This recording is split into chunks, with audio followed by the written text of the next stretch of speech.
in round 5 of the Magnus Invitational Tournament online.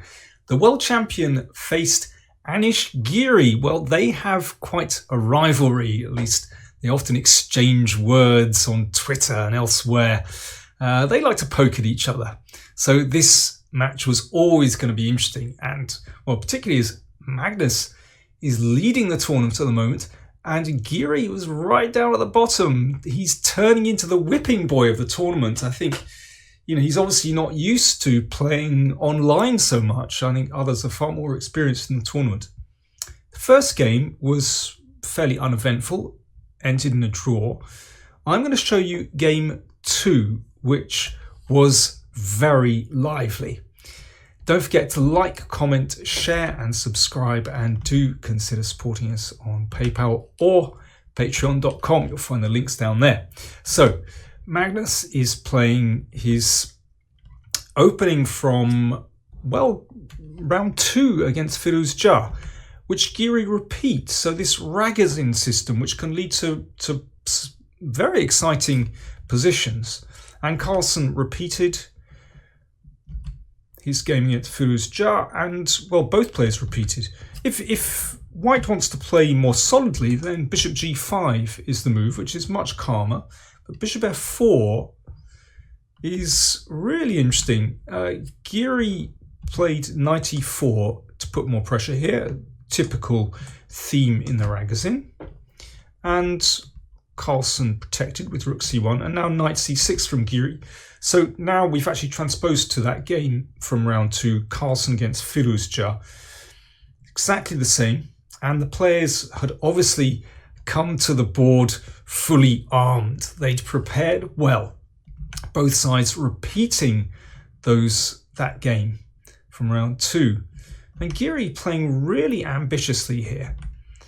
If you recall, if the bishop drops back here, then that can be exchanged off, and then knight takes d4, which is why the bishop goes back to e3, which is a pretty ugly square for the bishop, blocking that e pawn, but does protect the d pawn.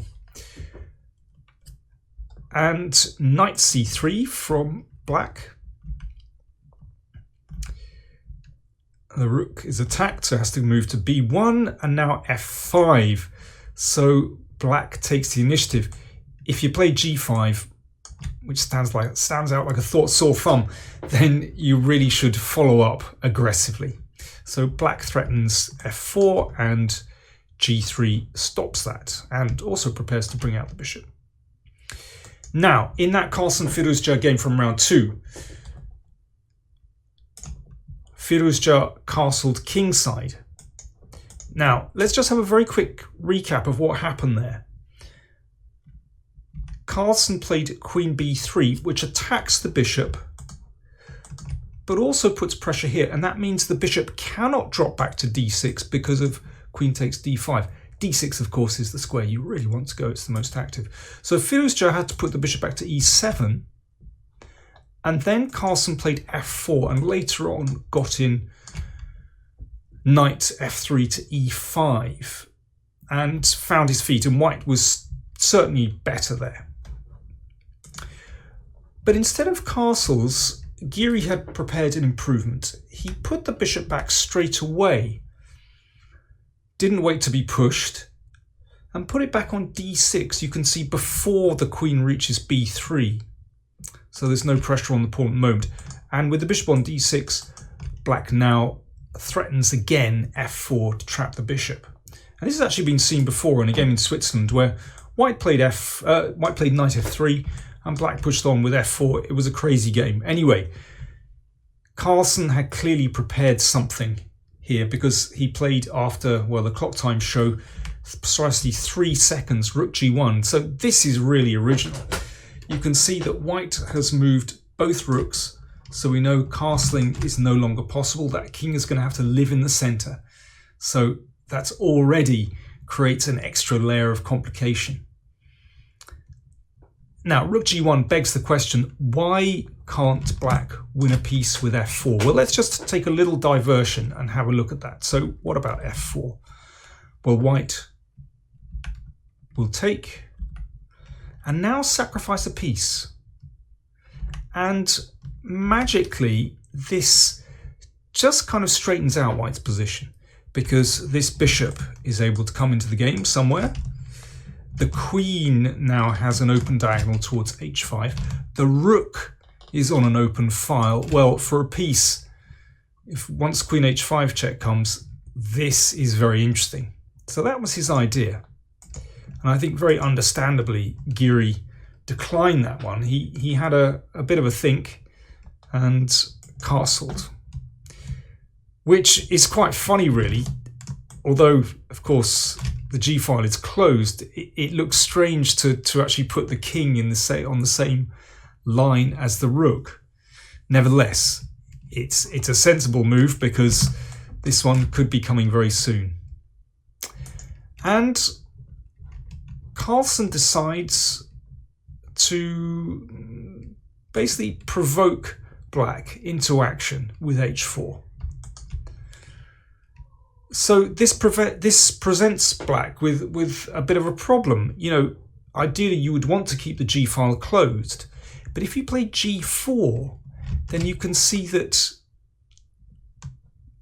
white has much better control over f4. Perhaps here, and e3 is possible. Basically, that really upsets black's position, and you know, black doesn't have that play on the f file anymore. Okay, so what about taking that pawn? Well, in that case, it's check for a start. So the king goes in the corner, and then bishop g5, and well, again, this bishop, you know, could live very happily on one of these squares. Doesn't look so nice for black somehow. Remember, that bishop still needs to come into the game, and the rook looks down on b7. Still very tricky, but white should be okay. So Giri, again, after another little think, played f4. So pawn takes pawn. Now, obviously, black cannot recapture pawn takes f4 because of the pin on the g file. But this was his idea. He wants to close the g file, but the difference is that this pawn is now vulnerable, and so this potentially keeps the f file open once black actually recaptures that pawn. Well, what an absolutely mad position this is already. I mean, if Carlsen had wanted to make things even crazier, he could have perhaps played c4 here to try and break down black's center. Well, you know, that's actually still very, very unclear. After, let's say, king h8, allow white to take, and then knight e7, and that knight could hop out to one of these squares. I mean, it's a really unclear position. But g4 just played, and Carlsen played rook b5. So this one going up the road, and looking at the pawn on d5. And Carlsen had a pretty bizarre idea here. So after knight e7, he played f5. I think, you know, this is really the only way that you justify rook b5, but he'd obviously planned this before, playing rook b5. So what on earth is this? Well, okay, let's look at some captures. Well, first of all, I should say that this does open up the bishop's diagonal. So, for example, if bishop takes f5, which looks pretty normal, then bishop h6, and now I'm sure Magnus intended e4, which, again, what a mad move. If that's taken, then, you know, there's potential to take here and take on g4. Suddenly the queen comes into the game. Suddenly that bishop might come out to c4. I mean, this move just unleashes so much energy into the position. So let's come back. Well, what about knight takes f5? Okay, well then rook takes g4 and bishop g5. I mean, this is already pretty mad. And now my computer wants to play knight e3 here. I mean, this just blows the position apart. It really is crazy. Let me show you this, because this is too mad for words. Knight e3, incredible. And if pawn takes knight, you can play bishop takes rook, and if bishop takes queen, this is not best play for white. That's mate. So that's the kind of crazy idea behind knight e3 in that position. I mean, complete madness. So knight f5 is actually possible. I mean, white can play better, of course. g3 is possible here to make sure that g file keeps closed. Queen e8 is possible. I mean, it is so fantastically complicated. But Giri came up with another idea, which is also very creative. He played h5. Okay, stops rook takes pawn check. This much we know. Bishop g5 from Magnus. That was the idea of f5, to give this bishop some breathing space. c6 attacks the rook, which came back. And now if bishop takes f5, once again e4 actually unleashes the potential of white's pieces. But rook takes f5. Very original move. Very original idea from Giri. e4 again, and suddenly it seems as though the initiative is turning in white's favour. But Giri had planned this exchange sacrifice. And then knight g6. Well, you can see that that rook now is thinking to itself, I was promised some work on the g file. What's going on here? Well, that g file is well and truly closed with all these pieces blocking. That's one thing. So white's kingside initiative seems to have sort of ground to a halt. Queen takes g5 is coming. Well, Magnus played e5 to shut things down and gain some time. Whoops, sorry, e5. Pawn to e5. And now bishop f8, bishop drop back. c4 is interesting here, but bishop d3, attacking the knight, which came into f4. Now, why did Magnus play the bishop out here when it's just going to be attacked? Well, that knight is the problem in the position. It needs a better square. So basically, this is all about bringing the bishop out and allowing this knight to come around to f1, and then it has more potential. Queen takes g5. So both sides really fighting for the initiative here.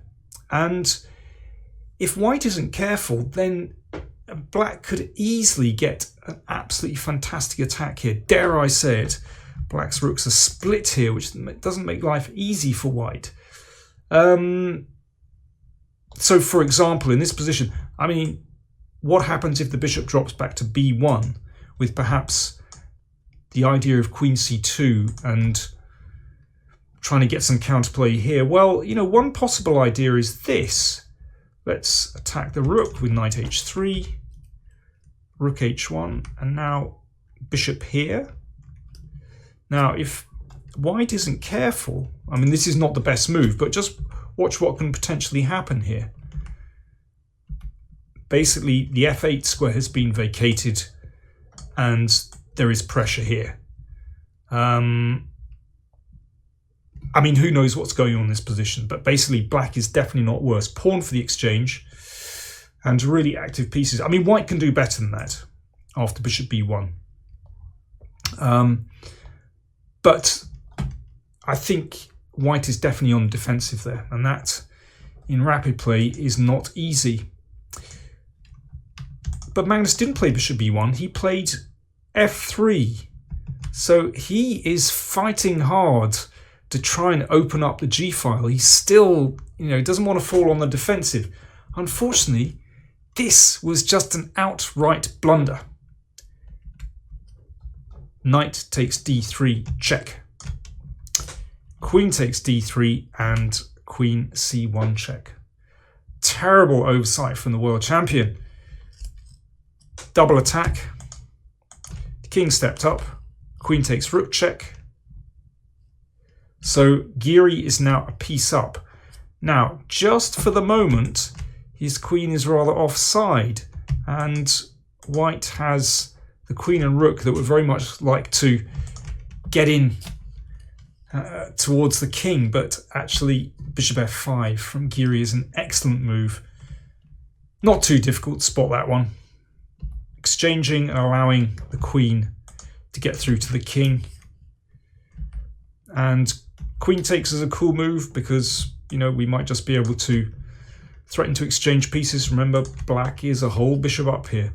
Now, Carlsen went for it with king h4, but frankly, this is a forlorn hope. And Giri kept his cool and started grabbing pawns.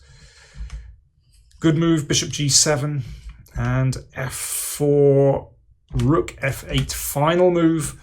Magnus Carlsen resigned that game. Well, let's just take it a little bit further. You can give a check, but here, basically, black is breaking through. You can allow white to take these, but, well, this is just a for example. Rook f5. You know, white's king is going to suffer here, black's isn't. So that was the final position after rook f8. Well, Giri was obviously very pleased after that game, and in fact, well, he drew the third game, and then, well, Carlsen really went for him in game 4 to try to level the match. But Giri survived the complications, I would say mastered the complications actually, and the game ended in a perpetual check. So Anish Giri won that match 2.5, 1.5. Carlsen, disgusted, stormed off afterwards, and Giri absolutely delighted. He said, "I am really, really happy, beyond belief. You cannot imagine. In the future, when I'm down, I'll be able to look back on this and say, I beat Magnus." Wow. It really meant something to him. I guess, you know, if you're playing poorly in a tournament, it must, you know, obviously it feels good to bounce back with something like that, particularly against the world champion when there's, yeah, been a little bit of beef between them in the past. Now, after that, Magnus still leads the tournament, but, well, Giri maybe gives himself a little bit of a chance of actually still qualifying. Depends how the other matches go, of course, but, well, in the lead we have Carlsen 11, Caruana, Nakamura 10, and, well, 2 players on 8. I've forgotten who. Caruana, I think, and Ding, must be. Yeah, sorry about that. I'll be more with it tomorrow. Anyway, Carlsen's still leading. That's what you need to know. Thanks very much for watching. We will hopefully see each other tomorrow. Thank you to Yannick for filling in. He'll be back for another couple of games in a couple of days, so look out for that. Thanks for watching.